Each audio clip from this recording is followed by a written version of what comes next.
चिखली तहसील के भरोसा गांव में कुछ दिन पहले एक किसान पति पत्नी ने आत्महत्या कर ली थी। इस दुखद घटना के बाद विधायक रोहित पवार आज भरोसा गांव में पीड़ित परिवार से मिलने पहुंचे। इस दौरान विधायक रोहित पवार ने परिवार से मुलाकात कर सांत्वना व्यक्त की। काही दिवसांपूर्वी अख्खा महाराष्ट्र नव्हे तर अख्खा देश जेव्हा ही बातमी पुढे आली आत्महत्येची, तेव्हा पुरा देश हादरला होता। पती पत्नी मिळून आपल्या आयुष्याचा प्रवास त्यांनी एकत्रित आत्महत्या करून संपवला।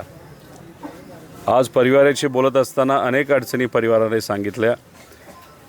शेतामध्ये जे सोयाबीनचं पीक होतं, हुमणी आळीमुळे ते पीक हातामध्ये येणार नव्हतं यंदा।